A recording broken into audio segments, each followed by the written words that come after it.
Subscribe કરો એ high news India ચેનલને, પછી યુટ્યુબ એપ પર બેલ આઇકોનનું બટન દબાવો અને નિહાળો એ high news India channel. Audio Jungle. Gujarat સરકાર દ્વારા GMERS મેડિકલ કોલેજની ફીમાં કરવામાં આવેલ તોતિંગનો ભાવ વધારાનો આમ આદમી પાર્ટીએ વિરોધ કર્યો છે. મેડિકલ શિક્ષણ ફીમાં તોતિંગ વધારાનો સમગ્ર ગુજરાતમાં વિદ્યાર્થીઓ ફી વધારાનો વિરોધ કરી રહ્યા છે.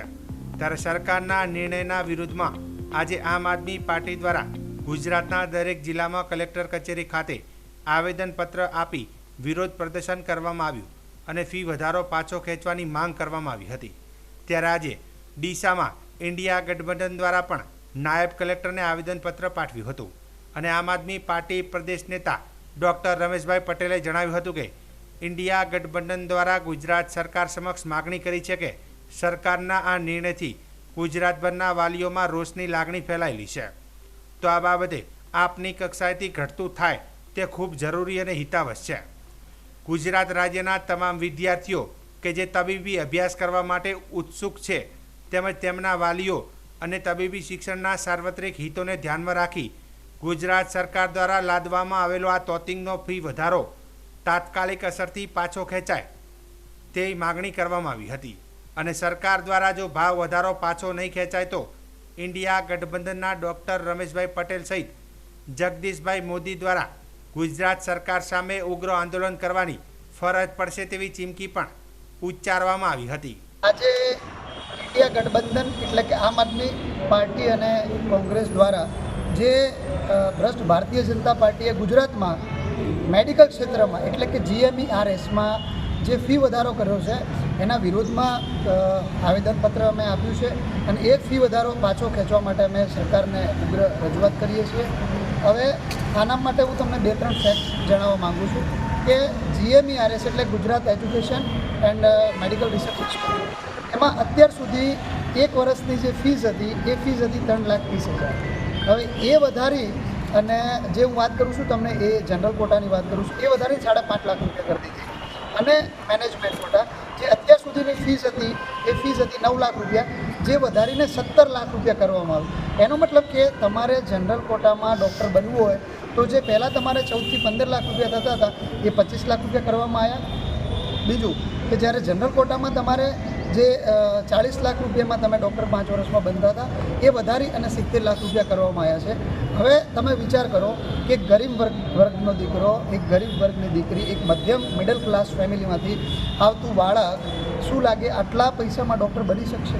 આટલી બધી મોંઘવારી છે, આટલી બધી બેરોજગારી છે, ધંધા દરેકે દરેક ધંધામાં આટલી બધી કોમ્પિટિશન છે, તો આટલા રૂપિયામાં ડૉક્ટર બની શકશે? એનો મતલબ એમ થયો કે ગરીબ અને મધ્યમ વર્ગના માણસે ડૉક્ટર બનવાનું સપનું આજે ભારતીય જનતા પાર્ટીના રાજમાં ખતમ કરી દીધું. એમને જોવાનું જ નહીં, એ પહેલાંથી જ નક્કી કરી દીધું કે અમે હવે ડૉક્ટર બની જ નહીં શકીએ. અને આ જે ફીસ વધારવામાં આવી છે એ શિક્ષણનો અને મેડિકલ ક્ષેત્રનો પ્યોર ધંધો અને પ્યોર વેપારીકરણ કરી દીધું છે. અને આટલા ખર્ચે બનેલો ડૉક્ટર કદાચ ક્યાંક ને ક્યાંક જમીન વેચીને વ્યાજે પૈસા લઈ અને ડૉક્ટર બની જશે તો એ 5 વર્ષમાં ક્યાં લોકોની સેવા કરવાનો છે? તો હું આ સોશિયલ મીડિયાના માધ્યમથી આપના માધ્યમથી કહેવા માગું છું કે આ પ્રશ્ન છે એ 2-5-7 હજાર વિદ્યાર્થીઓનો નથી કે જે ફીસ ભરીને ડૉક્ટર થવાના છે. આ પ્રશ્ન છે એ 6.5 કરોડ જનતાનો છે. આટલી મોટી ફીસ ભરીને બનેલા ડૉક્ટર એ 6.5 કરોડ જનતા પાસેથી જ વસૂલ કરવાના છે.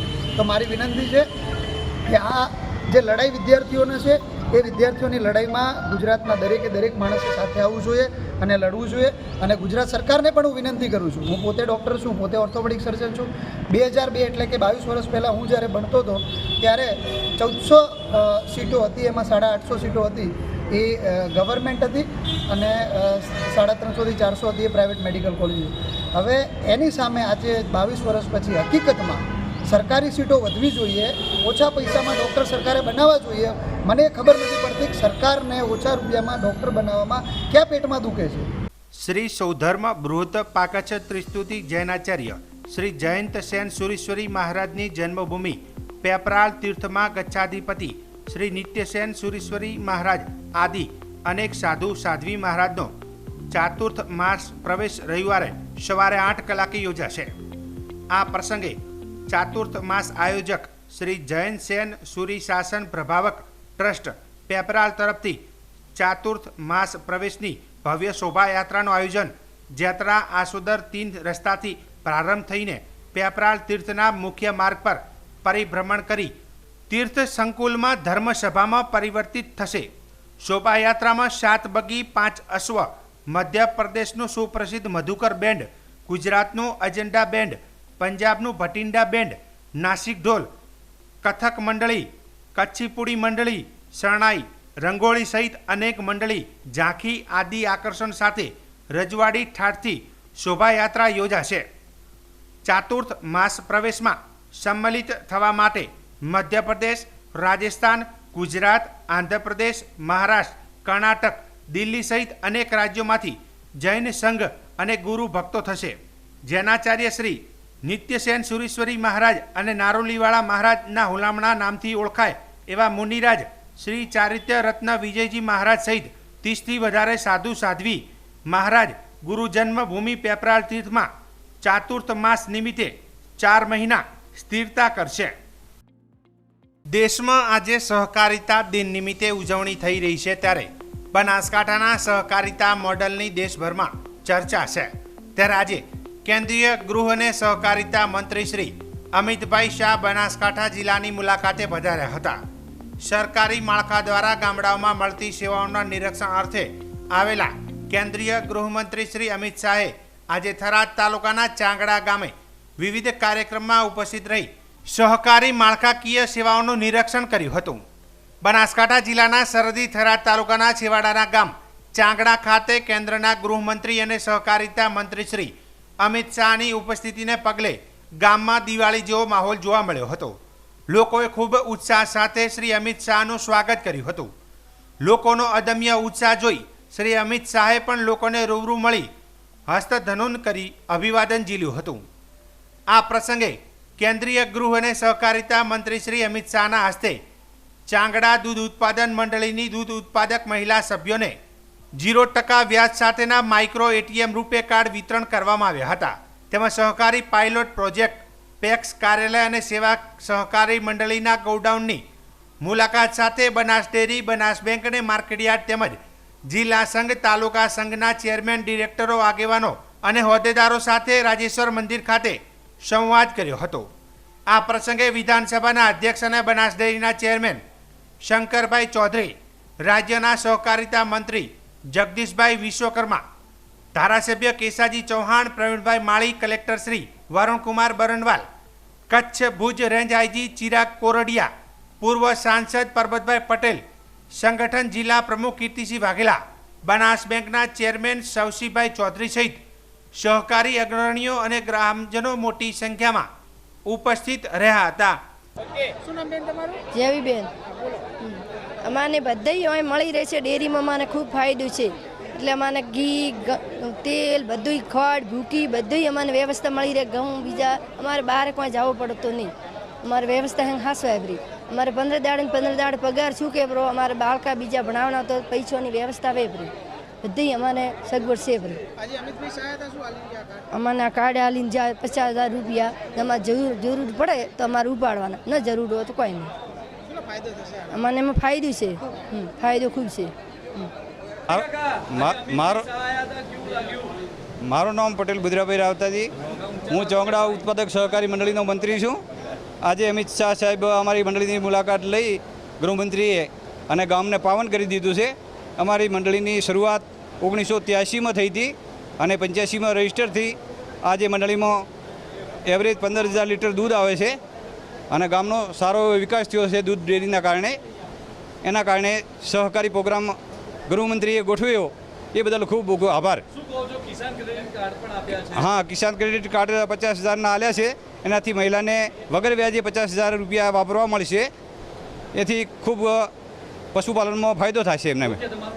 પટેલ બુધરાભાઈ રાવતાજી. દિયોદર નવીન એપીએમસીમાં ઘણા સમયથી ચર્ચામાં રહી છે, જેમાં થોડા સમય અગાઉ દિયોદર નવીન માર્કેટયાર્ડને નવા ચેરમેન મળ્યા છે. પરંતુ વિખવાદમાં રહેલ માર્કેટયાર્ડની વાહવાહી કરવા દિયોદર પત્રકારોને ખાસ આમંત્રણ અપાયું છે.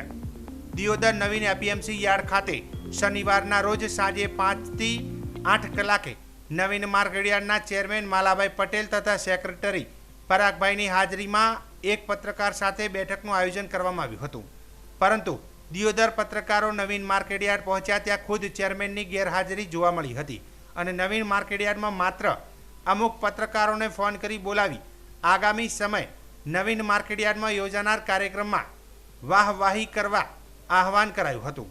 જો કે ખુદ ચેરમેન હાજર ન હતા તો શું દિયોદર મીડિયા આગામી યોજાનાર કાર્યક્રમની વાહવાહી થશે?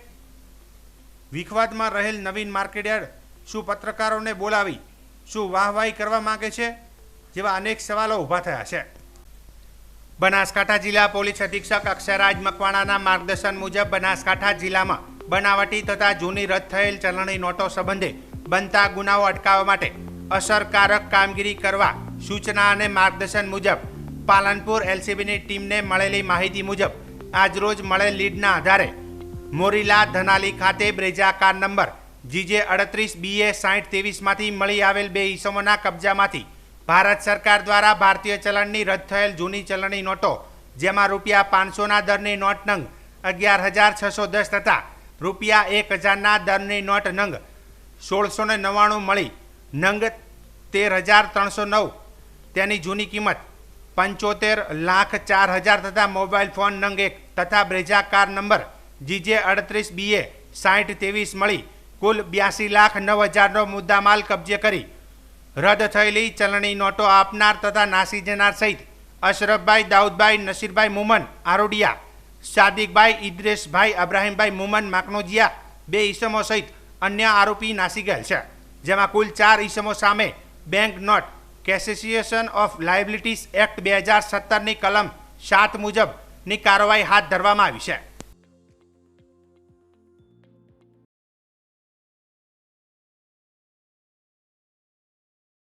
सब्सक्राइब करो ये है न्यूज़ इंडिया चैनल ने પછી YouTube એપ પર બેલ આઇકોન નું બટન દબાવો અને નિહાળો ये है न्यूज़ इंडिया चैनल।